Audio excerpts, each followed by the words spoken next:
Polity chapter 1 of class 11th constitution why and how.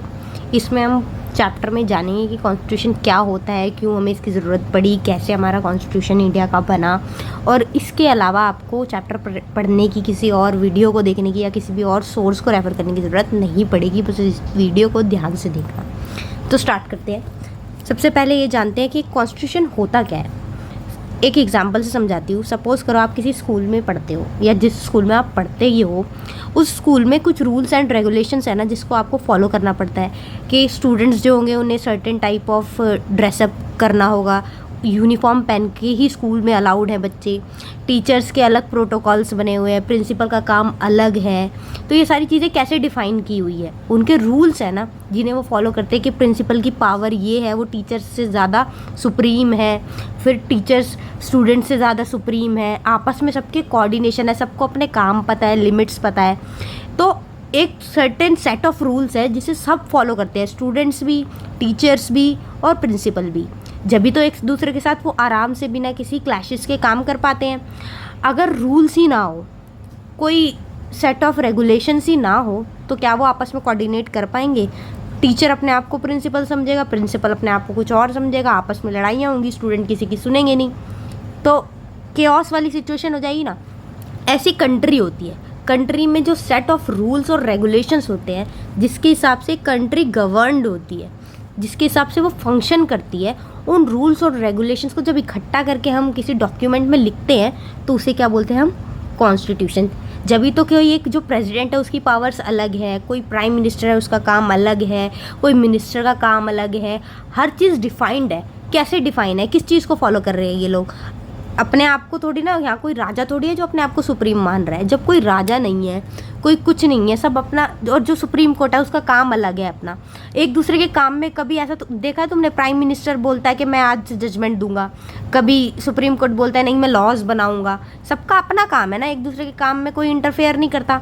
तो ये सारी चीज़ें किसकी वजह से है? क्योंकि ये सब कॉन्स्टिट्यूशन को फॉलो करते हैं। कॉन्स्टिट्यूशन इज सुप्रीम, यही सबसे बड़ा है। चाहे कोई प्राइम मिनिस्टर हो, चाहे कोई आम इंसान हो, सबको इसी को ही फॉलो करना है। इसीलिए कोऑर्डिनेशन रहेगी, एक कंट्री आसानी से इजीली फंक्शन कर पाएगी। समझ आया कॉन्स्टिट्यूशन क्या होता है? Constitution is a set of rules and regulations by which a country is govern, the basic principles and laws of a nation state. चाहे एक नेशन हो या स्टेट हो या कोई भी सोशल ग्रुप हो, जो रूल्स एंड रेगुलेशन जब डिफाइन होते हैं ना, उस चीज़ के अकॉर्डिंग कोई चीज़ फंक्शन करती है, तो वो केओस नहीं होते, लड़ाइयाँ नहीं होती, सबको अपनी लिमिट्स पता होती है, कुछ गलत कोई नहीं करता। अगर कोई गलत करता है तो उसके अगेंस्ट एक्शन लिया जा सकता है। क्यों?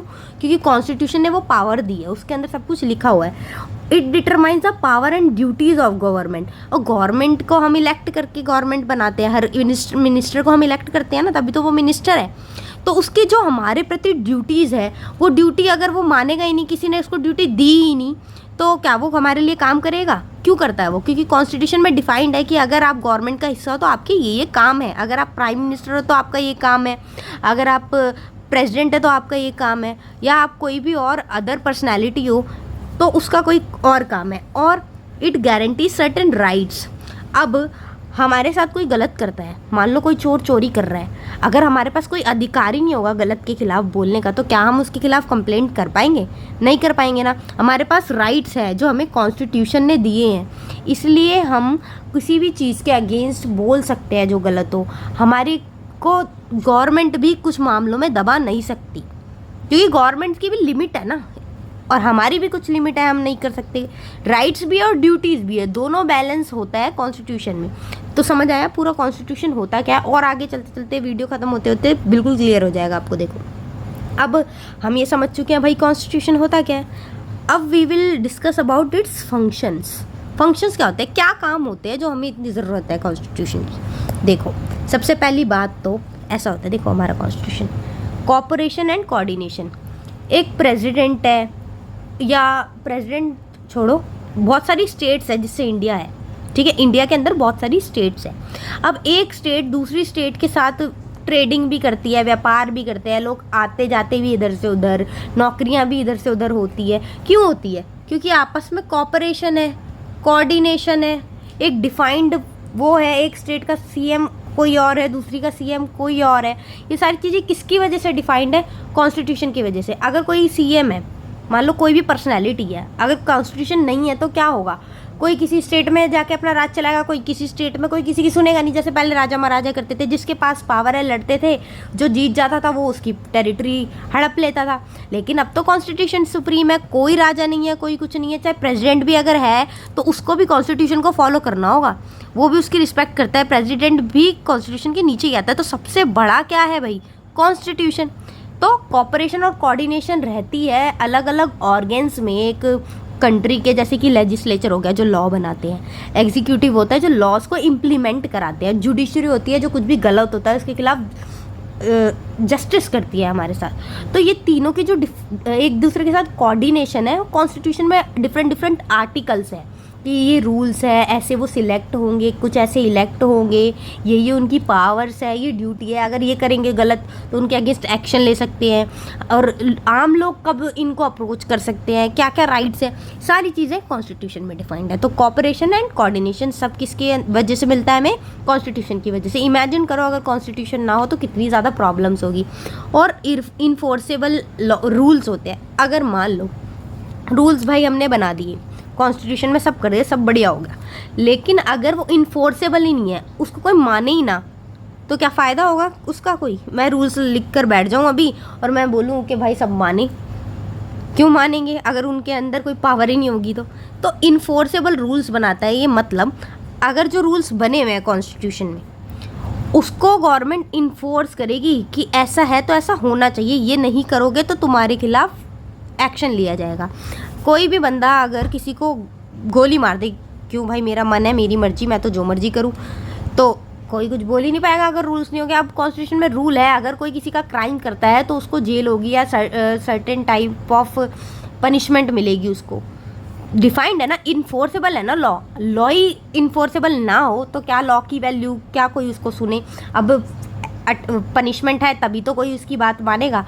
पता है ना लॉज की वैल्यू है, कहाँ से मिलती है उनको वैल्यू, कॉन्स्टिट्यूशन से। तो एक तो कॉपरेशन और कोऑर्डिनेशन मिलेगी, इन्फोर्सेबल रूल्स हैं और फंडामेंटल प्रिंसिपल्स है, जैसे कि इक्वालिटी होनी चाहिए, चाहे कोई प्रेसिडेंट हो चाहे कोई आम आदमी हो, कोई एक दूसरे को ये नहीं कहेगा, भाई प्रेसिडेंट आके ये नहीं कहेगा चल भाई मैं तो प्रेसिडेंट हूँ, मैं कुछ भी कराऊंगा तेरे से, तू अपना काम छोड़, तेरे को तू आज से मेरा मजदूर है, नहीं हो सकता ना। फंडामेंटल प्रिंसिपल है भाई, उसकी पावर है जो उतनी ही है, वो कुछ और नहीं करवा सकता उससे। तो जो प्रिंसिपल है, जैसे इक्वालिटी होनी चाहिए, चाहे कोई रिच हो चाहे कोई पुअर हो, वोट देने का अधिकार सबको है। क्यों है, क्योंकि कॉन्स्टिट्यूशन में लिखा हुआ है कि सब इक्वल है, कॉन्स्टिट्यूशन की नज़रों में सबको इक्वल अधिकार है अपनी सरकार चुनने का। ऐसा तो नहीं होता है कि रिच का जो वोट है उसकी ज़्यादा पावर है और जो एक गरीब इंसान वोट करने जाएगा उसकी कम वैल्यू है, नहीं होता ना, इक्वल वैल्यू है। तो फंडामेंटल कुछ प्रिंसिपल्स है जो कॉन्स्टिट्यूशन डिफाइन करता है।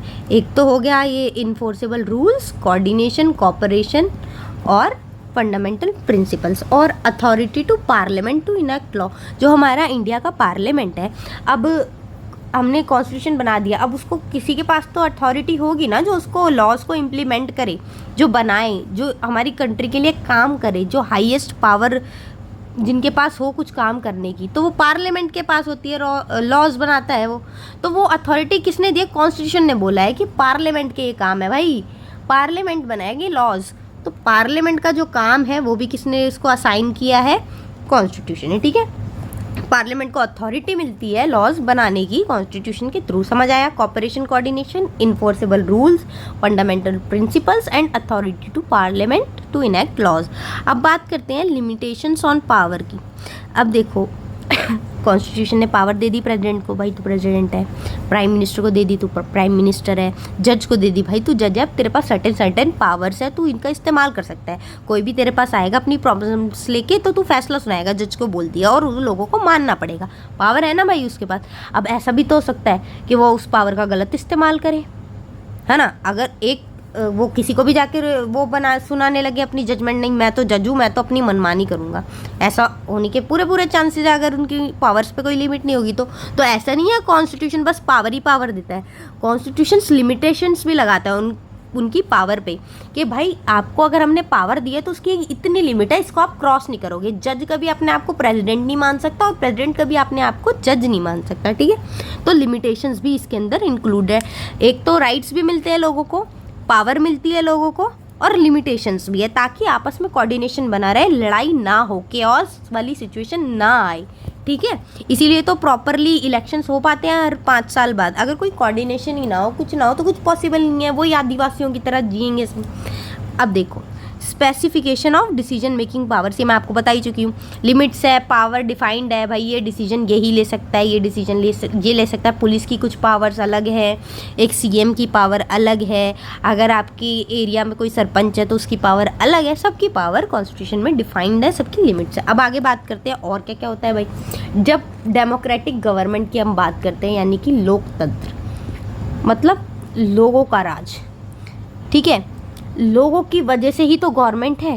गवर्नमेंट क्या अपने आप थोड़ी ना बन जाती है, कौन बनाता है गवर्नमेंट? हम वोट देने जाते हैं ना, वोट दे के हम जिनको भी सिलेक्ट करते हैं, जिनको हम इलेक्ट करते हैं, वो पार्लियामेंट का हिस्सा बनते हैं और वो हमारे लिए लॉज बनाते हैं। यहाँ तो कोई राजा नहीं है ना, कॉन्स्टिट्यूशन हमने पावर दी है कि कोई राजा नहीं होगा भाई, सबसे सुप्रीम है कॉन्स्टिट्यूशन। और लोग जिसको सिलेक्ट करेंगे वो पावर में आएगा, उसके अकॉर्ड वो लॉज बनाएगा। और किसके लिए बनाएगा? लोगों के लिए बनाएगा। लोग ही गवर्नमेंट को बनाते हैं और गवर्नमेंट लोगों के लिए ही काम करती है। तो एक डेमोक्रेटिक गवर्नमेंट है, कहाँ से मिलती है? हमारे कॉन्स्टिट्यूशन से। हमारा कॉन्स्टिट्यूशन डेमोक्रेटिक गवर्नमेंट इंश्योर करता है कि हो पाए, उसमें ऐसे रूल्स है कि ये चीज़ हो पाए, डेमोक्रेसी आ पाए एक कंट्री के अंदर, ठीक है। और aspirations and goals of a society, जब हम बात करते हैं भाई इक्वालिटी होनी चाहिए, लड़का लड़की में भेदभाव नहीं होना चाहिए भाई। किसी की कोई कास्ट है, कोई नीची जात है, कोई कुछ है, तो डिस्क्रिमिनेशन नहीं होना चाहिए, ठीक है। डिस्क्रिमिनेशन नहीं होना चाहिए एक दूसरे में, कोई किसी को नीचा ना समझे। ऐसा ना हो कि भाई कोई जॉब लेने जाए, दोनों लोग, 2 कैंडिडेट्स हैं, दोनों पढ़े लिखे हैं, तो दोनों को इक्वल अपॉर्चुनिटी मिलनी चाहिए। ऐसा नहीं होनी चाहिए ना भाई ये इस कास्ट वाले बंदे को ही ये मिलेगा, बस नहीं होनी चाहिए ना। इसीलिए रिजर्वेशन का सिस्टम है ना, कि कुछ अगर कास्ट के, लो कास्ट के बंदे हैं तो वो इक्वल फुटिंग पे आ पाएँ, बाकी लोगों के साथ इक्वल फुटिंग पे आते हैं। ऑलरेडी सोसाइटी उनके साथ डिस्क्रिमिनेशन करती है। अब तो वैसे भी अर्बन एरियाज़ में कम हो गया है, लेकिन पहले के टाइम पे तो बहुत ज़्यादा होता था। इसीलिए कॉन्स्टिट्यूशन में सबके राइट्स प्रोटेक्ट करने के लिए चीज़ें डिफाइंड है। इक्वालिटी हम ला पाएँ, आपसे भाईचारा बना रहे, हर चीज़ किस में डिफाइंड है? कॉन्स्टिट्यूशन में। कुछ गोल्स भी है। अब ऐसा तो नहीं है ना आज ही कॉन्स्टिट्यूशन बना, आज ही हमारी कंट्री परफेक्ट हो गई। हम एक सर्टेन एक वो होता है ना कि हम अचीव करनी होती है कुछ चीज़ें, जैसे कि पॉल्यूशन ना हो, सपोज करो। ये सारी चीज़ें किस में है? चीज़ें कौन डिफाइन करता है? कॉन्स्टिट्यूशन डिफाइन करता है।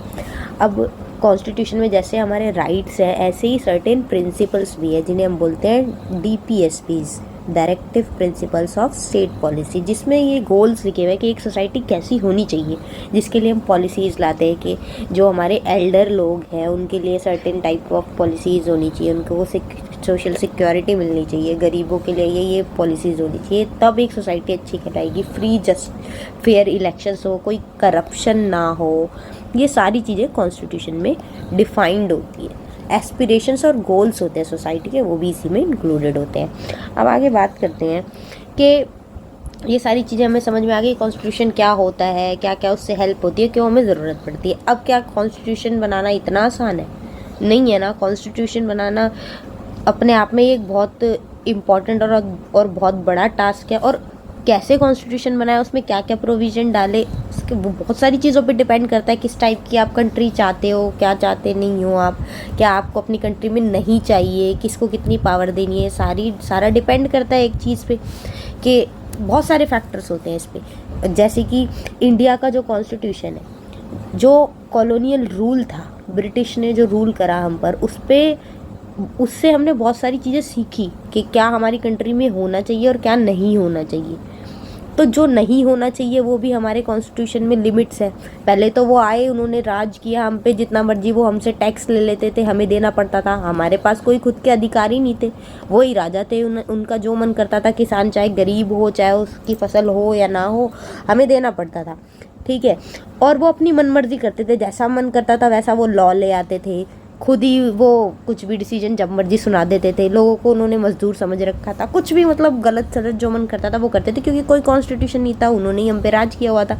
तो कॉलोनियल रूल में जो हमने चीज़ें एक्सपीरियंस की, जो गलत हुआ हमारे साथ, हमने वो सोच लिया कि ये चीज़ें नहीं होनी चाहिए। अब जैसे कि अंग्रेज और इंडियंस में बहुत ज़्यादा वो डिस्क्रिमिनेशन करते थे, रेशियल डिस्क्रिमिनेशन, कि हम गोरे हैं ये काले हैं।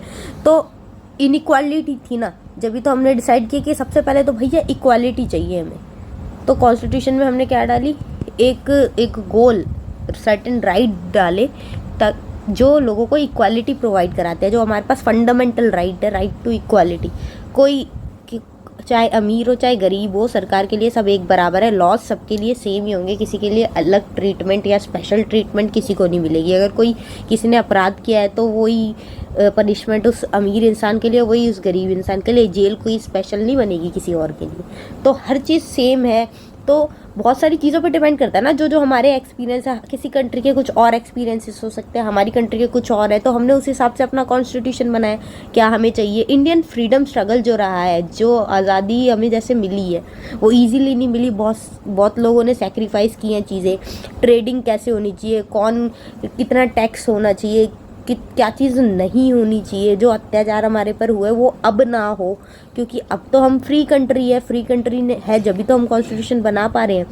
तो ये सारी चीज़ें फैक्टर्स है ना, ये सारे जिस पे हमारा कॉन्स्टिट्यूशन डिपेंड करता है। तो बहुत सारी चीज़ें ध्यान में रखते हुए हमने कॉन्स्टिट्यूशन बनाया। जो हमारे कॉन्स्टिट्यूशन मेकर्स थे उन्हें ये पता था कि भाई हमारी इंडिया में बहुत सारे रिलीजन्स हैं, many religions, many caste, many classes, बहुत सारे रिच पुअर, अलग अलग धर्म के लोग हैं। जब इतने सारे डाइवर्स लोग हैं तो हमें हर चीज़ को, किसी को भी पीछे नहीं छोड़ना, सबके लिए सोचकर ही एक राइट्स होने चाहिए सबके लिए सर्टेन टाइप्स ऑफ पॉलिसीज़ आनी चाहिए। सब मतलब सेटिस्फाइड हो, उस हिसाब से हमने कॉन्स्टिट्यूशन बनाया। अब most successful constitutions like India, south Africa and US were created in aftermath of popular national movements. मतलब जितने भी ये सक्सेसफुल कॉन्स्टिट्यूशन रहे हैं जो अच्छे से बन पाए और अच्छे से आज कंट्री फॉलो कर रही है, ग्रो कर रही है, तो वो मोस्टली देखा जाए तो एक नेशनल मूवमेंट के बाद ही चीज़ें ये इतनी अच्छी हुई। क्योंकि पहले उन्होंने इतना स्ट्रगल देखा, इतना बेकार टाइम देखा, गलत गलत चीज़ें, गलत गलत लॉज देखे। पहले रॉलेट एक्ट आया था एक इंडिया में, उन्होंने बोला था चाहे किसी की कोई गलती हो या ना हो, ना उन्हें रीज़न बताओ, उनको सीधा जेल में डाल दो। ये तो गलत है ना, पता है हमें गलत है, लेकिन लोगों के पास कोई राइट्स नहीं थे तो वो कुछ उसके खिलाफ डिसीजन या कोई एक्शन नहीं ले सकते थे। लेकिन अब अगर ऐसा कोई लॉ आता है, गलत लॉ आता है, तो हमें पता है ना, हमारे पास सुप्रीम कोर्ट है, हम पुलिस में जाके कंप्लेंट कर सकते हैं, हमारे पास राइट्स है। उस टाइम नहीं थे, कोई भी कुछ भी हो रहा था भाई। ओपन फायरिंग हो गई थी जलियांवाला बाग में, कितने लोग मरे थे पता होगा आपको। बहुत सारी चीज़ें होती है। तो बहुत ज़्यादातर जो कॉन्स्टिट्यूशन रहे हैं सक्सेसफुल, जैसे इंडिया का हो गया, यूएस का हो गया, सबके अपने अपने स्ट्रगल्स रही हैं, नेशनल मूवमेंट्स रही है। जो लोग उन पर राज करते थे उनको हटाया है उन्होंने, कैसे भी स्ट्रगल करके, प्रोटेस्ट करके, कभी वायलेंस से, कभी नॉन वायलेंस से, बहुत सारी स्ट्रैटेजीज अप्लाई करके। तो कॉन्स्टिट्यूशन ऐसे ही ईजीली नहीं बन गया, बहुत सारी चीज़ें ध्यान में रखते हुए कॉन्स्टिट्यूशन मेकर्स ने बनाया। जैसे इंडिया का फ्रीडम स्ट्रगल हुआ, जो फ्रीडम फाइटर्स थे, भगत सिंह थे, गांधी जी थे, BR अम्बेडकर जी थे जिन्होंने कॉन्स्टिट्यूशन लिखा। बहुत सारे लोगों का इसमें रोल रहा। कॉन्स्टिट्यूशन आप समझ चुके हो क्या होता है। अब देखते हैं Indian national movements remarkable ability to take along different section of society. मैं आपको बताई चुकी है, हमारे जो कॉन्स्टिट्यूशन मेकर थे, सोचो उस टाइम पर जब इतना डेवलप नहीं थी हमारी कंट्री, उस टाइम पर लोगों ने हर एक सेक्शन को साथ में लेके चले और सब साथ में थे। इसीलिए तो एक जो रूल करते थे ब्रिटिश, उनको हम हटा पाए। अगर कोई लीडर ऐसा था ना, गांधी जी, जिसने सबको साथ में लेकर चले, सबके बारे में सोचा, अगर कोई यूनिटी ही नहीं होती, कुछ वो अपने अपने या कुछ सिर्फ कुछ सेक्शन के बारे में सोचते, तो क्या हम उनको ओवरथ्रो कर पाते? नहीं कर पाते ना। तो इंडियन नेशनल मूवमेंट की एक सबसे अच्छी चीज़ जो हम सीख सकते हैं कि लोग उन लोगों में डिफरेंट सेक्शंस को लीड करने की एबिलिटी थी, अलग अलग टाइप। अब हिंदू मुस्लिम लड़ रहे हैं, कोई लड़ रहा है, कोई लड़ रहा है किसी बेसिस पे। उस टाइम पर इतने डिफरेंसेस होने के बाद भी हमने अपने देश को आज़ाद कराया, तो ये एक बहुत रिमार्केबल बात है। ठीक है, फिर क्या हुआ, कॉन्स्टिट्यूएंट असेंबली बनी।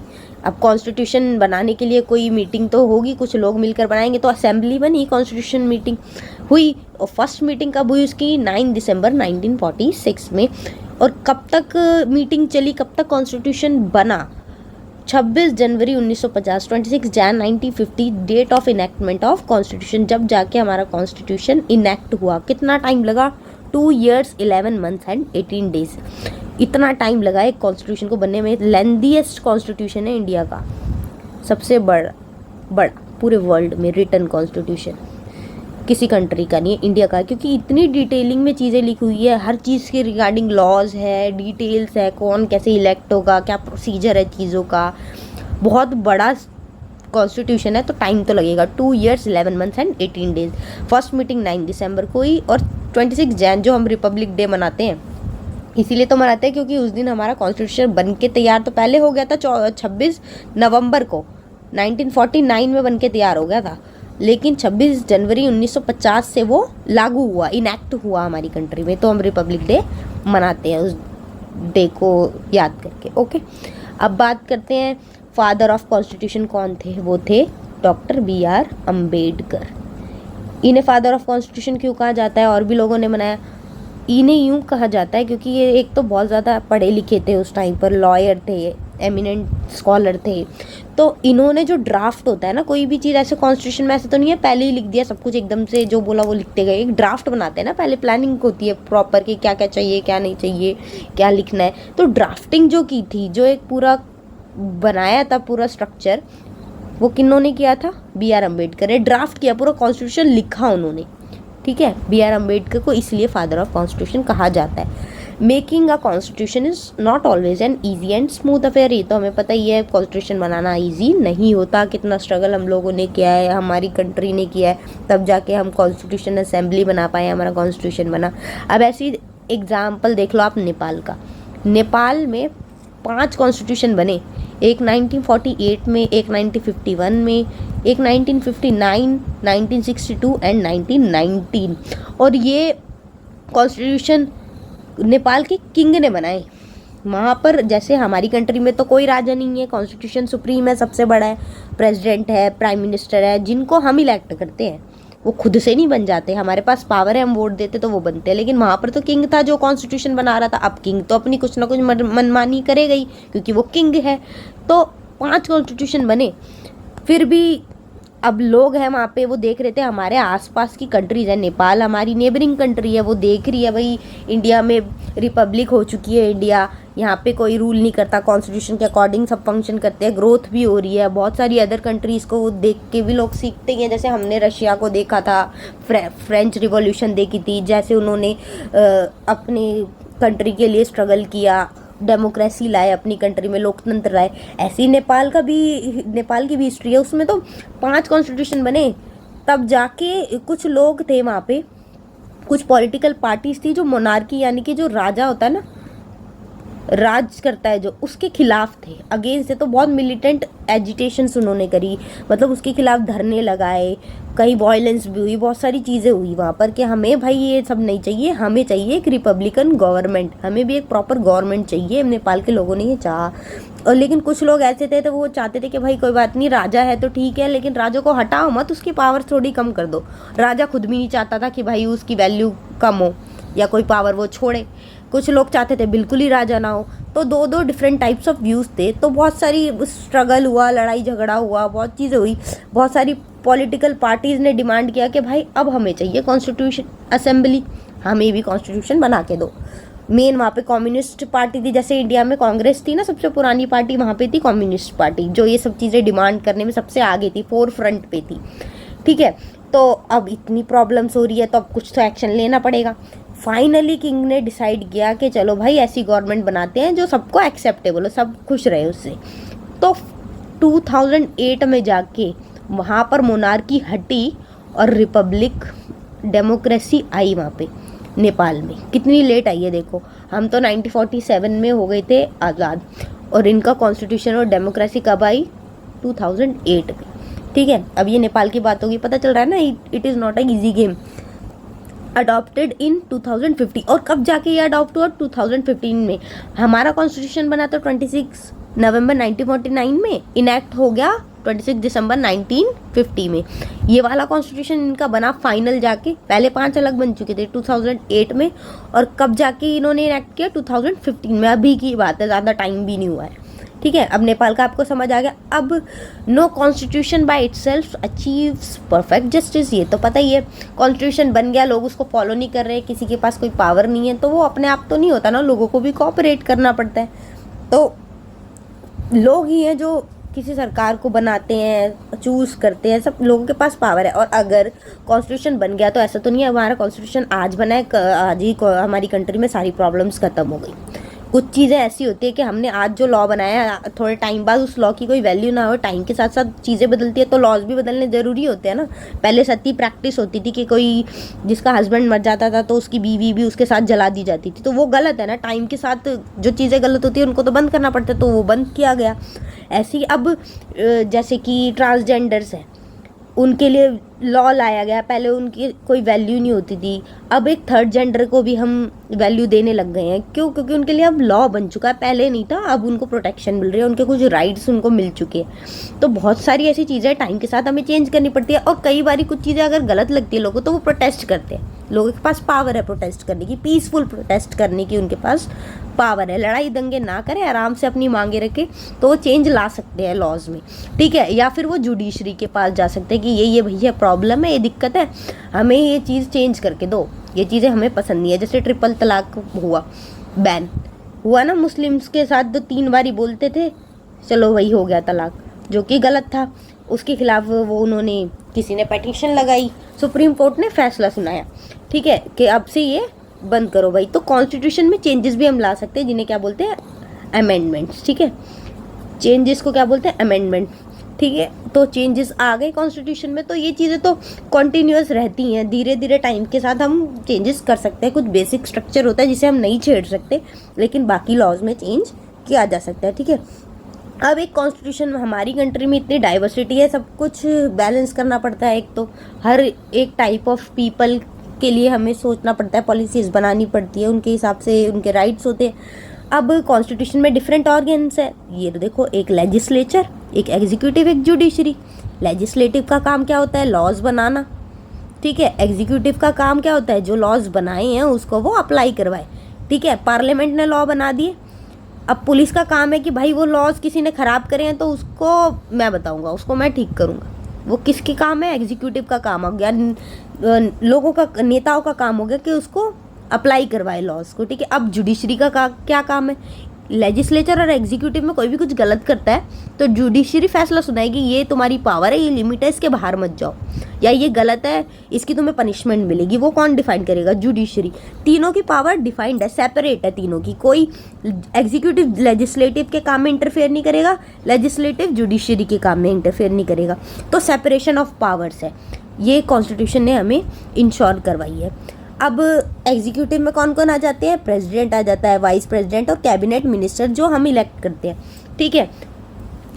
और लेजिस्लेचर में लोकसभा, राज्यसभा, पार्लियामेंट में होते हैं ना, जहाँ पे लॉज बनते हैं, इतनी डिस्कशंस होती है, बिल बनता है पहले, फिर वो पास होता है, जब प्रेसिडेंट उस पर साइन करके उसका अपना एसेंट दे देता है तो वो एक्ट बन जाता है, ठीक है। तो लेजिस्लेचर में बनते हैं लॉज, ठीक है। ये लिखा, रिस्पॉन्सिबिलिटी क्या होती है लेजिस्लेचर की, लोकसभा राज्यसभा की, टू मेक लॉज। और फिर बात आती है एग्जीक्यूटिव की, अब लॉज बन गई, उनको अप्लाई कराएंगे कैबिनेट मिनिस्टर जो होते हैं, ठीक है। अब बात जुडिशरी की मैं आपको समझा चुकी हूँ। जुडिशरी में आता क्या, सुप्रीम कोर्ट्स और वेरियस कोर्ट्स होते हैं, जिनके पास कोई भी कन्फ्लिक्ट हो, अगर इनमें आपस में किसी चीज़ को लेके बहस है तो कौन सॉल्व करेगा, कहाँ जाए भाई, वो जुडिशरी उस चीज़ को बैलेंस करेगा। सबकी एक इंडिपेंडेंट अथॉरिटी है और पावर्स है, ठीक है। अब इलेक्शन कमीशन जैसी बॉडीज़ है, इंडिपेंडेंट है ना, अगर वो इंडिपेंडेंट ही ना हो तो क्या वो फ्री और फेयर इलेक्शंस करवा पाएगी, नहीं ना। तो कॉन्स्टिट्यूशन हर चीज़ के लिए सॉल्यूशन प्रोवाइड कराता है। Independent bodies like election commission also functions according to the constitution, ठीक है। Constitution is made by constituent assembly which had been elected for undivided India. जो हमारी कॉन्स्टिट्यूएंट असेंबली बनी, पहले तो पार्टीशन नहीं हुआ था, इंडिया पाकिस्तान एक ही था, अनडिवाइडेड इंडिया में हमारा कॉन्स्टिट्यूशन असेंबली बन गई थी, जब तो अलग अलग नहीं था इंडिया और पाकिस्तान, ठीक है। उन्होंने कहा कि चलो भाई हम बनाते हैं कॉन्स्टिट्यूशन, लेकिन बाद में क्या हुआ, पार्टीशन हो गया, पता ही है आपको, इंडिया पाकिस्तान अलग हो गया। पढ़ते हैं अभी और क्या क्या चेंजेस आए। 9 दिसंबर को रीअसेंबल हुई हमारी असेंबली वापस से डिवाइडेड इंडिया के लिए। पहले तो जब कॉन्स्टिट्यूएंट असेंबली बनी तो इंडिया पाकिस्तान एक थे, कोई पार्टीशन नहीं था। लेकिन उसके बाद जब पार्टीशन हो गया तो अब भाई कुछ टेरिटरी जो थी वो अलग हो गई, तो दोबारा से असेंबली में चेंजेस लाने पड़ेंगे ना। तो जो डिवाइडेड इंडिया थी, जब पार्टीशन हो चुका था, उसके लिए असेंबली ने फर्स्ट मीटिंग करी कब, 9 दिसंबर 1946 को दोबारा से बनी कॉन्स्टिट्यूएंट असेंबली। और कैसे बनी, इनडायरेक्टली इलेक्शन हुए। जैसे कि हर एक बंदा तो जाके वोट नहीं दे सकता ना, इतनी सारी पॉपुलेशन है। जैसे हम अपना एक रिप्रेजेंटेटिव चुनते हैं, आज के टाइम में हम एक नेता चुनते हैं अपने एरिया में, जो हमारे लिए लॉज बनाने में हेल्प करता है। कैसे, उसको हम इलेक्ट करते हैं, वो जाता है पार्लियामेंट में हमारे बिहाफ पे, वो हमारी डिमांड्स रखता है, हमारे लिए लॉज बनाता है। तो डायरेक्टली हम पार्टिसिपेशन नहीं कर रहे, लेकिन इनडायरेक्टली तो हम कर रहे हैं ना। जो हम अपना रिप्रेजेंटेटिव चुनते हैं वो हमारे लिए ही तो, हम ही तो रिप्रेजेंट कर रहे हैं। इनडायरेक्ट इलेक्शंस होते हैं वो। तो वैसे ही इलेक्शंस हुए कॉन्स्टिट्यूएंट असेंबली के लिए, ठीक है। और उसको कौन वो कर रहा था, by members of provincial legislative assembly. जो उस टाइम पर प्रोविंसेस थी, जो स्टेट्स थी ना, उन्हें प्रोविंसेस कहते थे। उसकी जो लेजिस्लेटिव असेंबली थी, जो हर स्टेट की लेजिस्लेचर असेंबलीज बनी हुई थी, जैसे लोकसभा है ना, वैसे हर स्टेट की जो बनी हुई थी असेंबलीज, उनके मेंबर्स ने उनके मेंबर्स को हमने रिप्रेजेंटेटिव बनाया हुआ था। तो वो ही जाके कॉन्स्टिट्यूएंट असेंबली के उन्होंने मेंबर्स इलेक्ट किए, सिलेक्ट किए, ठीक है। तो इनडायरेक्ट इलेक्शंस हुए। और ये सारी चीज़ें जो प्रोविंशियल लेजिस्लेटिव असेंबली थी, ये जो थी, ये कैसे बन गई भाई, ये तो जो गवर्नमेंट ऑफ इंडिया एक्ट था ना 1935, इंडिपेंडेंस से पहले जो लेकर आए थे ब्रिटिशर्स, ठीक है, उस लॉ के अकॉर्डिंग, उस एक्ट के अकॉर्डिंग बनी प्रोविंशियल लेजिस्लेटिव असेंबली। जिसके मेंबर्स ने क्या सिलेक्ट किए, मेंबर्स किसके लिए, कॉन्स्टिट्यूएंट असेंबली के लिए। तो कॉन्स्टिट्यूएंट असेंबली के लिए प्रोविंशियल लेजिस्लेटिव असेंबली के मेंबर्स ने अपने मेंबर्स सिलेक्ट किए इनडायरेक्ट इलेक्शंस के थ्रू। समझ आ गया ये। अब आगे देखो, अब ये भी कैसे बनी, online suggested by British cabinet plan. अच्छा, कैबिनेट प्लान, पहले तो ब्रिटिशर्स हम पे रूल करते थे, तो वो एक प्लान लेके आए। हम इतने उस टाइम पर एकदम से कैपेबल नहीं है ना कि भाई आज़ाद हो गए चलो अब तो हम सब बना लेंगे। थोड़ा तो हमें कुछ हेल्प चाहिए ना एग्जीक्यूशन करने के लिए, चीज़ों को समझने के लिए। तो उन्होंने, जैसे पहले वो एक्ट्स लेकर आते थे, उन्होंने बताया कि ये प्लान है भाई, इसको फॉलो करो, ऐसे कॉन्स्टिट्यूएंट असेंबली बनाओ, तब जाके तुम्हें आराम से चीज़ें कर पाओगे। तुम्हें आज़ादी चाहिए ना, ये सब चीज़ें करो, ऐसे ऐसे फंक्शन होंगे। तो कैबिनेट प्लान जो उन्होंने हमें दिया, उसके अकॉर्डिंग हमने कॉन्स्टिट्यूएंट असेंबली बनाई, ठीक है। अब बात होती है कि भाई कितने लोग चाहिए, क्या सीट्स होंगी, किसको कितने, इतनी सारी पॉपुलेशन है भाई, कितनी सीट्स किसको मिलेगी। तो हमने कैसे डिसाइड किया, कॉन्स्टिट्यूशन असेंबली में कितनी सीटें होंगी, वो पॉपुलेशन पे डिपेंड किया हमने। जिस भी प्रोविंस की, जैसे अब स्टेट्स हैं बहुत सारी, जैसे यूपी है, सबसे बड़ी स्टेट आती है, बहुत सारी पॉपुलेशन है इसमें, सबसे ज़्यादा बहुत सारी है, तो उसकी सीट्स लोकसभा में ज़्यादा है, ठीक है, आज के टाइम पर।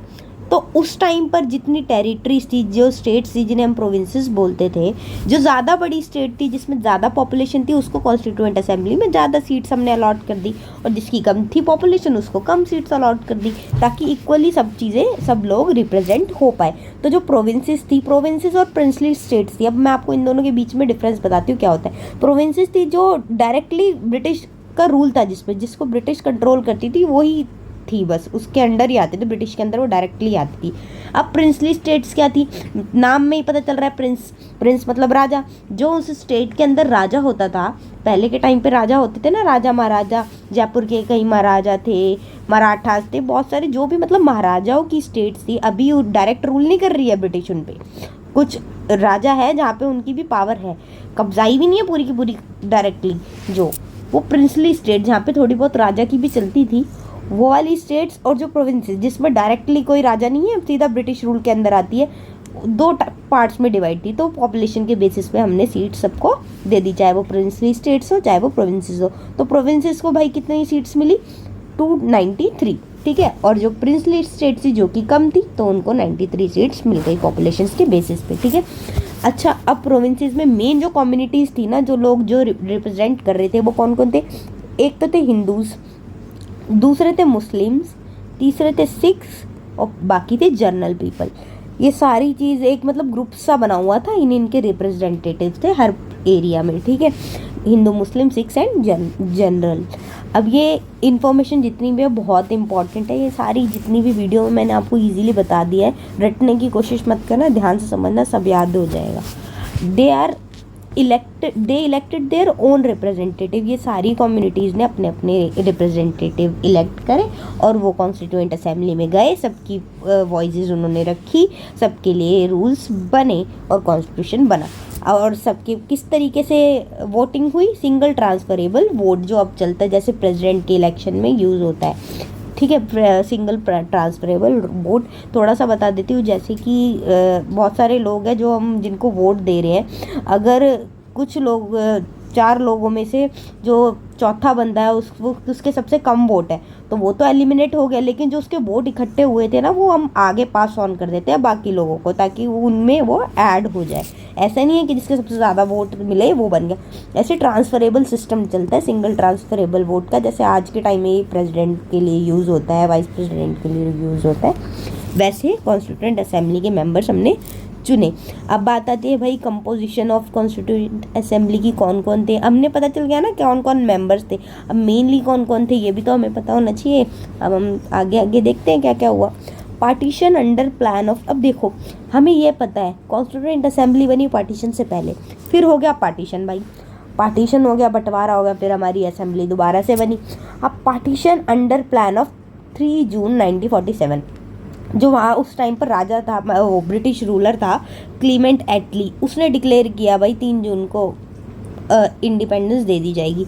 तो प्लान बना और उन्होंने बताया कि members elected from territories under Pakistan ceased to be members of constituent assembly, के भाई अब ये जब इतनी पार्टीशन हो गई है इंडिया पाकिस्तान में, तो कॉन्स्टिट्यूएंट असेंबली जो पहले बनी थी उसके अंदर तो पाकिस्तान के भी मेंबर्स थे, तो अब भाई बंटवारा हो गया तो वो जो मेंबर्स थे अब उसके मेंबर नहीं रहे जो पाकिस्तान को बिलोंग करते हैं, अब वो अपना अलग हो गए, वो अपनी कॉन्स्टिट्यूशन असेंबली अलग बनाएंगे, ठीक है। तो अब हमारे जो पहले मेंबर्स थे प्रिंसली स्टेट और प्रोविंसेस को मिला के वो ज़्यादा थे, लेकिन अब बाद में पार्टीशन के बाद ऑब्वियसली सी बात है मेंबर्स कम होंगे, कुछ उधर जाएंगे तो कम ही होंगे ना हमारी कॉन्स्टिट्यूशन असेंबली में, तो 299 हमारा नंबर हो गया, बाद में कम होगी, ठीक है। कॉन्स्टिट्यूशन असेंबली ऐसे बनी। फिर फाइनली मैंने आपको पहले बता दिया है 26 नवंबर 1949 को हमने अडॉप्ट कर लिया था। इनेक्ट कब हो गया? 26 जनवरी 1950 में।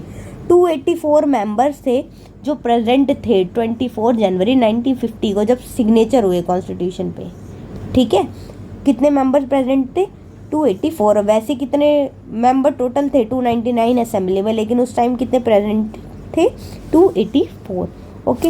Each member deliberated upon the constitution with the interest of whole nation in mind. जितने भी मेंबर थे ना, जो भी बंदे थे, उन्होंने हर एक कम्युनिटी के इंटरेस्ट के बारे में सोचा, पूरे नेशन को ध्यान में रखते हुए कि कुछ भी भाई कितनी भी डाइवर्सिटी है, हमें सबको साथ में लेके चलना है, सबकी प्रॉब्लम्स हमें सॉल्व करनी है, सबके लिए लॉज बनाने हैं, सबकी प्रॉब्लम्स को ध्यान में रखते हुए। बहुत ज़्यादा डिबेट्स हुई, डिस्कशन हुई, काफ़ी टाइम इसीलिए तो लगा 2 years 11 month एंड 18 days।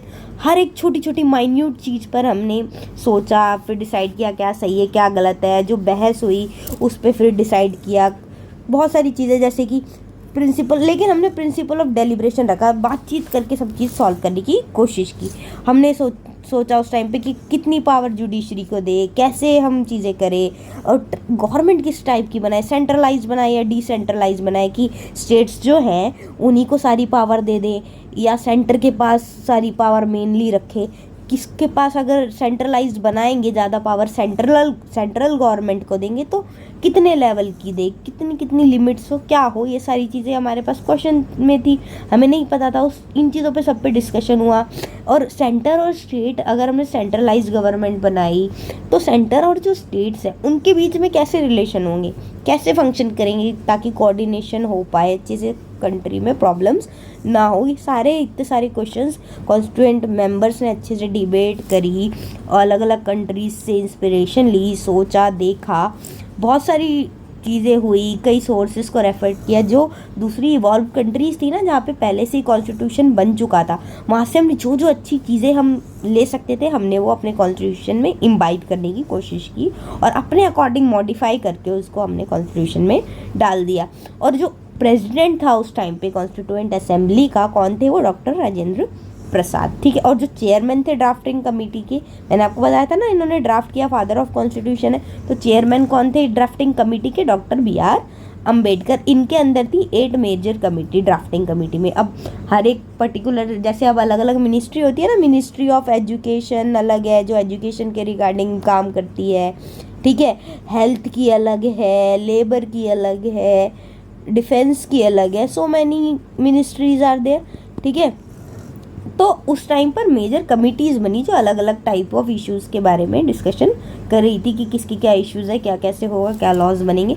और यूजुअली मेन हेड, बहुत सारे हेड्स थे ना, हर कमेटी के एक हेड था। किसी पावर कमेटी जैसे हो गई, वो नेहरू जी उसके हेड थे, अंबेडकर ड्राफ्टिंग कमेटी के हेड थे, सरदार वल्लभ भाई पटेल प्रोविंशियल कमेटी के हेड के थे। इन्हें आयरन मैन ऑफ इंडिया भी कहा जाता है, क्योंकि इनके अंदर जो एबिलिटी थी ना सबको लीड करने की, एकता, यूनिटी इन डाइवर्सिटी, इन्हीं की वजह से पॉसिबल हो पाई है, आयरन मैन ऑफ इंडिया की वजह से। जब भी तो इतना टॉल स्टैचू बना, ऐसे ही तो नहीं बन जाएगा ना, कुछ तो बात होगी किसी इंसान में। अब अंबेडकर जो थे, अब पता है, अब इतने सारे डिफरेंट टाइप्स ऑफ लोग हैं, सबकी अलग अलग सोच होती है ना। हम एक घर में रहते हैं, हमारे डिफरेंट व्यूज़ होते हैं, लेकिन रहते तो साथ में ही है ना सब। तो उस टाइम पे कॉन्स्टिट्यूएंट असेंबली में जो अंबेडकर जी थे, वो क्रिटिक थे किसके? कांग्रेस के और गांधी जी के। अब क्यों क्रिटिक थे भाई? उन्हें क्यों नहीं पसंद थे कांग्रेस और गांधी? उन्हें लगता था कि ये लोग ना शेड्यूल कास्ट लोगों के लिए ना ज़्यादा कुछ कर नहीं रहे हैं भाई, ज़्यादा ध्यान नहीं दे रहे इनको, क्योंकि अंबेडकर थे शेड्यूल कास्ट लोगों के लिए काम करने वाले, उनकी प्रॉब्लम समझने वाले, क्योंकि खुद वो इन चीज़ों से जूझ चुके थे। हिस्ट्री में जब पढ़ाऊँगी तब आपको बताऊँगी, अभी हम पॉलिटी की बात कर रहे हैं। तो ये कांग्रेस और गांधी जी के क्रिटिक थे, लेकिन उस टाइम पर भाई इतने डाइवर्स व्यूज़ होने के बाद भी कंसेंसस पर आए और इन्होंने कॉन्स्टिट्यूशन, इतना अच्छा कॉन्स्टिट्यूशन बनाया जो आज हमारी कंट्री ग्रो कर रही है उसे फॉलो करके। और पटेल और नेहरू थे, पता है, जो सरदार वल्लभ भाई पटेल और नेहरू जी थे, वो भी बहुत इशू पर, कई ऐसे होते थी चीज़ें जिन पर वो एग्री नहीं कर पा रहे थे, बहुत डिसएग्रीमेंट्स हुए। और लेकिन फिर भी इतने डिसएग्रीमेंट्स होने के बाद भी सब वर्कआउट हो गया, कंसेंसस हुआ। जहाँ पे चीज़ें नहीं समझ आ पाती थी तो वोटिंग कर लेते थे, तो जो वोट के हिसाब से मेजॉरिटी ने डिसाइड किया वो फाइनल वो कर देते थे।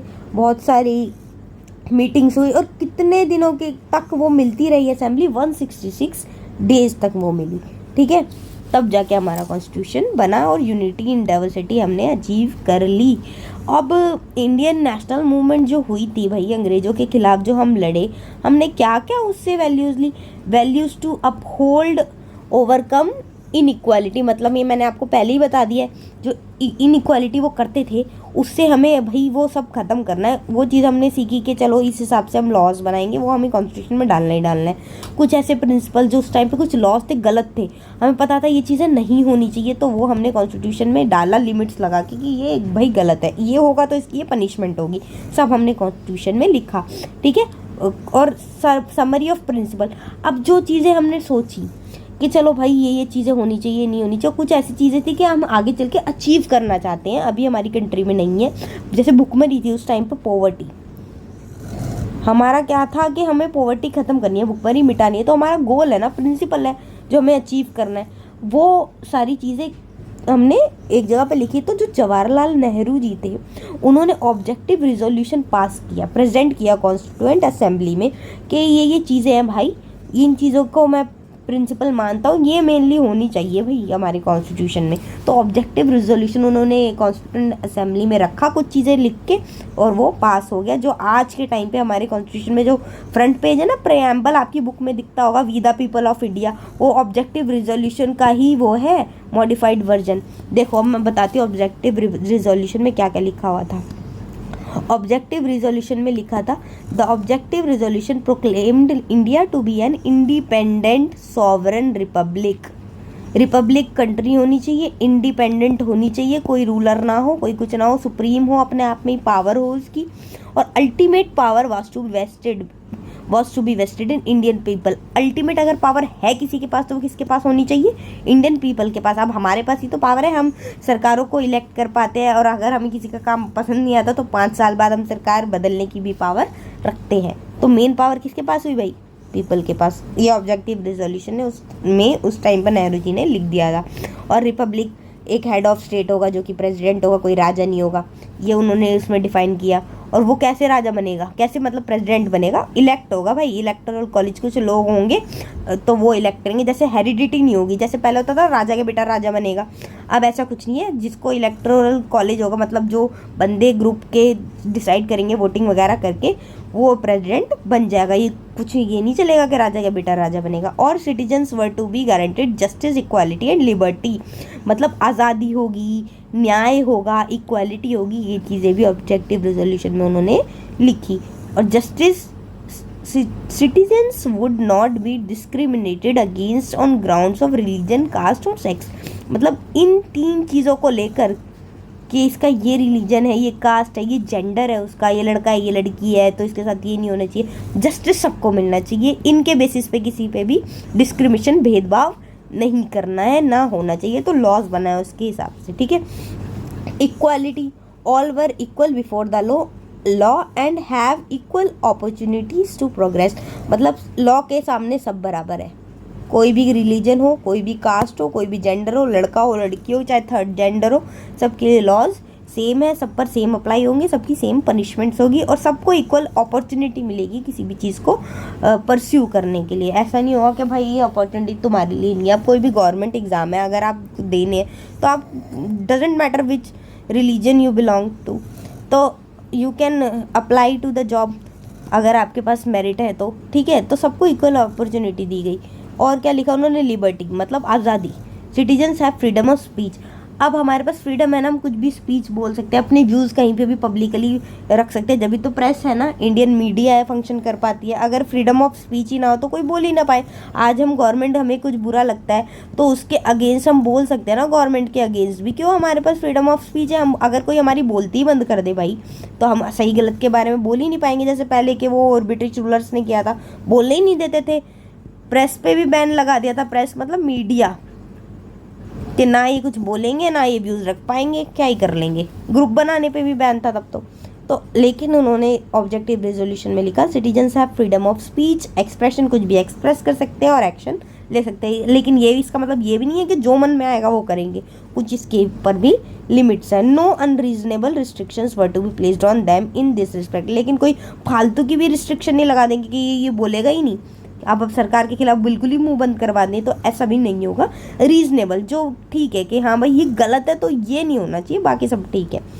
Adequate provisions was to be provided for the welfare of minorities, depressed classes and tribals, मतलब जो आदिवासी लोग थे और जो कम मात्रा में लोग हैं, मेजॉरिटी में हिंदू है ना जैसे इंडिया में, माइनॉरिटी में पारसीज है, जो अलग अलग कम्युनिटी जो कम नंबर्स में, उनके लिए प्रॉपर वेलफेयर के लिए स्कीम्स लाए, उनकी सोशल सिक्योरिटी के लिए हम चीज़ें करें, जो पुअर पीपल है उनका ध्यान रखें, उनके लिए वेलफेयर करें।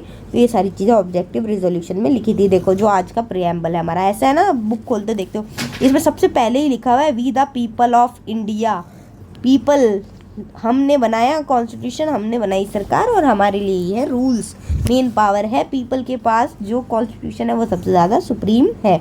द कॉन्स्टिट्यूशन ऑफ इंडिया का प्रियम्बल ऐसा दिखता है। देखो पढ़ा करो, आपकी बुक में ये पहले ही पेज पे होता है, आपको पता चलेगा। देखो इसके अंदर सब चीज़ें ना, जस्टिस, लिबर्टी, इक्वालिटी, फ्रेटर्निटी, ये किसने लिखा था ऑब्जेक्टिव रेजोल्यूशन में, नेहरू जी ने, ठीक है, कैसी है। और इसमें लिखा देखो, in our constituent assembly this 26th day of November 1949 do hereby adopt, enact and give to our self this constitution. 26 नवंबर 1949 को इन्होंने अडॉप्ट कर लिया था कॉन्स्टिट्यूशन। हमारा फ्रंट पेज पे ये लिखा हुआ है, कॉन्स्टिट्यूशन का फ्रंट पेज है ये।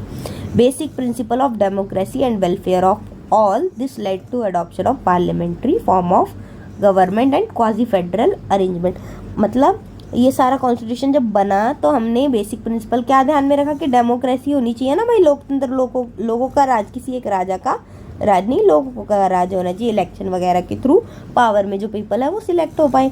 वेलफेयर सबका हो, ये नहीं किसी हो एक कम्युनिटी पे ध्यान दिया जा रहा है, दूसरी को बिल्कुल ही इग्नोर कर दिया।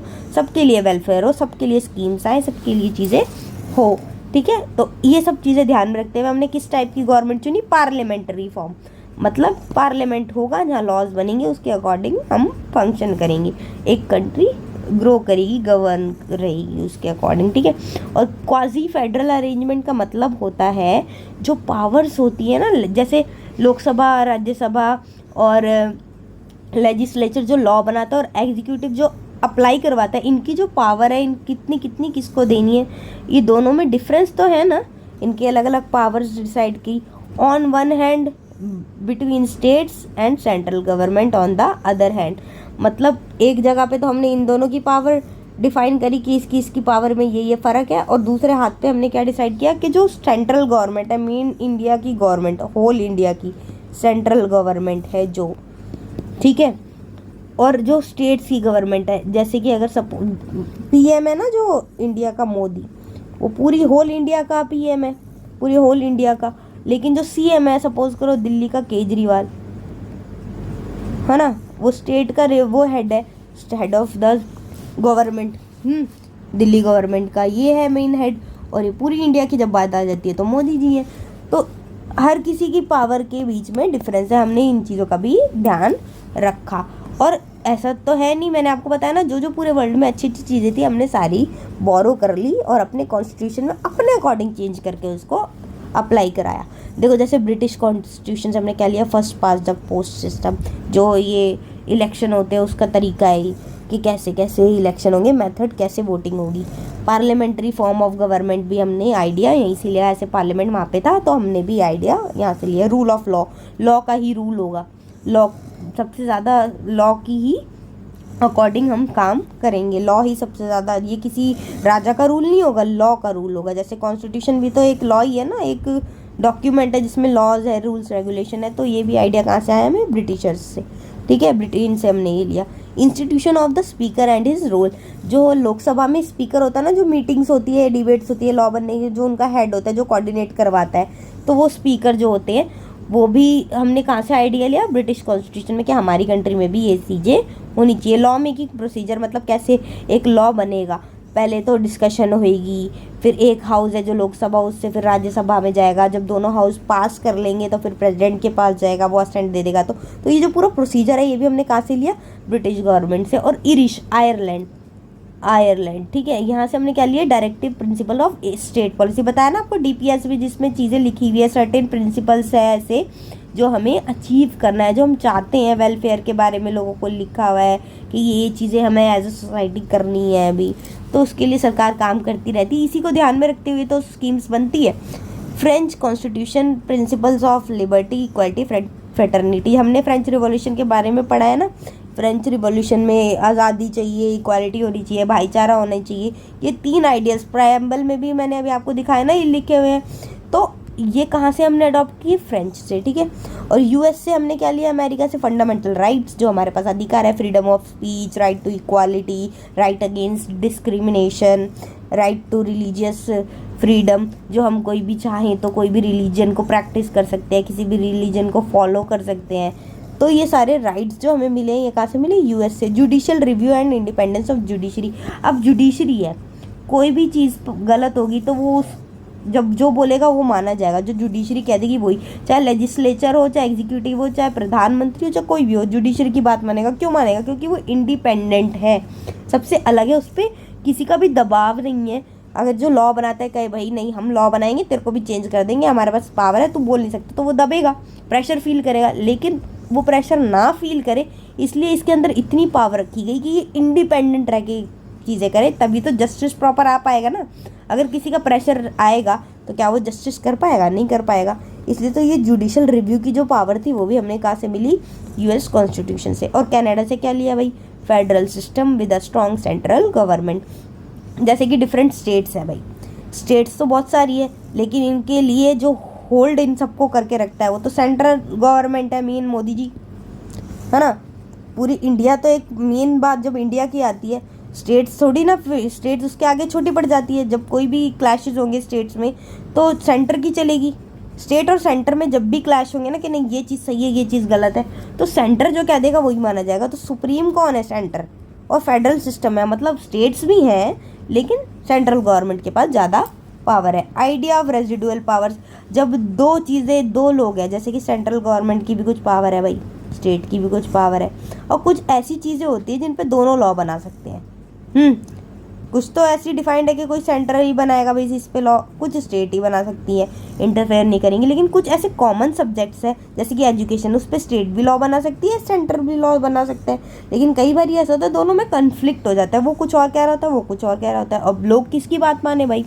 तो जुडिशरी कहती है, हमारे कॉन्स्टिट्यूशन में लिखा है कि जो रेजिडुअल पावर है ना, मेन पावर, जब दो चीज़ों में क्लैशेस हो जाए तो सेंटर जो बोलेगा वो चलेगा, ठीक है। अच्छा, जब भी ना कॉन्स्टिट्यूशन में जो चीज़ें लिखी हैं समझ नहीं आती हमें, अगर इंटरप्रेट भी कौन करता है कॉन्स्टिट्यूशन को? जुडिशरी, ठीक है। प्रोटेक्ट भी करता है हमारे फंडामेंटल राइट्स को कॉन्स्टिट्यूशन, और इंटरप्रेट कौन करता है? जुडिशरी, कि ये इसका मतलब है, लॉज समझाती है जुडिशरी, ठीक है। बोरोइंग दीज, अब हमें पता चल गया कॉन्स्टिट्यूशन कैसे बना, कितने लोगों से लिया, कितना स्ट्रगल हुआ, अलग अलग कंट्रीज से हमने क्या क्या चीज़ें उठाई जो अच्छी लगी। जो गवर्नमेंट ऑफ इंडिया एक्ट बताया था ना मैंने 1935 का, जिसमें से हमने प्रिंसली स्टेट्स ने जो चुनी चीज़ें, प्रोविंसेस ने जो मेंबर्स चुने, वो सारी चीज़ें जो भी उस एक्ट में अच्छी थी ना, ब्रिटिशर्स ने कुछ अच्छी चीज़ें भी इनडायरेक्ट वे में कर दी, जो अच्छी चीज़ें हमें लगी हमने वो ले ली। तो बोरो करने का मतलब ये नहीं है कि हमने खुद का कुछ नहीं किया, हमने भाई जब पहले से ही इतना दिमाग लोगों ने लगा लिया तो हम दोबारा क्यों लगाए?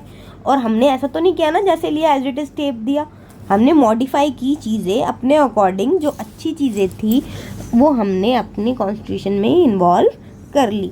तो कोई ऐसे नहीं कह सकता कि दिस इज़ अ स्लेविश इमिटेशन, हमारे अंदर खुद में कोई टैलेंट नहीं है, ऐसा कोई नहीं बोल सकता। Each provision of constitution had to be defended on grounds that it was suited to Indian problems and aspirations. India was extremely lucky to have an assembly that, instead of being parochial in its outlook, could take the best available everywhere in the world and make it their own। मतलब कि भाई इसका मतलब ये नहीं है कि हमने कुछ वो ही नहीं किया, इंडियन प्रॉब्लम्स को ध्यान में रखते हुए, क्या हम अचीव करना चाहते हैं उन सब चीज़ को ध्यान में रखते हुए हमने कॉन्स्टिट्यूशन बनाया। अगर कहीं से कुछ अडॉप्ट भी किया है तो उसे मॉडिफाई किया है अपने अकॉर्डिंग। तो ऐसी इन चीज़ों का जवाब देते हुए ही B.R. अम्बेडकर जी ने कहा था, one likes to ask whether there can be anything new in a constitution framed at this hour in the history of the world. मतलब इन्होंने कहा कि कोई तो पूछना चाहेगा, ये लोग बोलेंगे कि नया क्या है भाई इस कॉन्स्टिट्यूशन में। तो उन्होंने जवाब दिया, the only new thing if there can be any in a constitution framed so late in the day are the variations made to remove the failures and accommodate it to the needs of our country. अब जो किसी country में आज़ादी इतनी late मिली है, उससे पहले जो कंट्रीज पहले ही फ्रीडम जहाँ मिल चुकी है, उन लोगों को जो जैसा स्ट्रक्चर उन्होंने पहले ही बना लिया, तो हम थोड़ी ना दोबारा से वो बनाएंगे, हम वैसे ही एज इट इज़ जो होगा वो ले लेंगे। लेकिन जो अपने अकॉर्डिंग हम मॉडिफिकेशन ही तो कर सकते हैं, जो चीज़ें वहाँ पे गलत है उनको चेंज कर सकते हैं और अपने अकॉर्डिंग वो कर सकते हैं। तो इसीलिए इसका ये मतलब नहीं है कि हमारे कॉन्स्टिट्यूशन में कुछ नया नहीं है, पहले वो कंट्रीज फ्री हो गई तो उन्होंने पहले वो चीज़ें कर ली, तो हमने जो अच्छा हमें जहाँ से लगा हमने वो ले लिया। तो कंक्लूजन समझ में आ गया आपको बेसिकली क्या था, कॉन्स्टिट्यूशन कैसे बना, क्या ज़रूरत पड़ी, क्या असेंबली में मेंबर्स थे, कैसे वो सिलेक्ट हुए, क्या क्या लोगों का रोल था, फ्रीडम स्ट्रगल क्या था। अब फ्रीडम स्ट्रगल के बारे में डिटेल में हम हिस्ट्री में पढ़ेंगे, लेकिन यहाँ पर हमें ओवरसाइट चाहिए थी बस कि क्या चीज़ें कैसे हुई।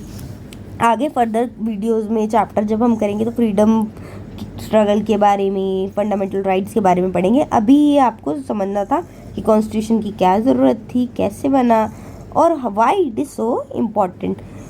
Tribute to the wisdom and foresight of the makers of the constitution that they presented to the nation. ये तो एक बात है भाई, उस टाइम पर उन लोगों ने जिन्होंने भी कॉन्स्टिट्यूशन बनाया, इतना ब्रिलियंट माइंड था उनका कि आज तक हम उस चीज़ को फॉलो करते आ रहे हैं, और हमारी जो आज हो रही हैं प्रॉब्लम्स वो उन्होंने उस टाइम पर लिख दी थी। इतना उनमें टैलेंट था, आज के लोगों में भी इतना नहीं है। तो एक रिमार्केबल बात है, उन्होंने हमें ऐसा डॉक्यूमेंट दिया जिसमें इतनी अच्छी फंडामेंटल वैल्यूज़ है, हाई एस्पिरेशंस है कि एक कंट्री को क्या अचीव करना है जिसे हम फॉलो कर रहे हैं, और सब लोगों के बारे में उसमें लिखा है। शेयर्ड बाय, सब लोगों को ध्यान में रखते हुए, shared by people. This is one of the reason why this most intricately crafted document has not only survived but became a living document. मतलब कई कंट्रीज़ तो ऐसी हैं अदर कॉन्स्टिट्यूशन जहाँ पे कॉन्स्टिट्यूशन तो बन गए, लेकिन टाइम के साथ साथ बस एक वो पेपर बन के रह गए, कोई इसका यूज़ नहीं हुआ, क्योंकि उस टाइम पर लिखा था, टाइम के साथ उसका कोई यूज़ नहीं रहा। लेकिन हमारा कॉन्स्टिट्यूशन लिविंग डॉक्यूमेंट है, आज तक जिंदा है।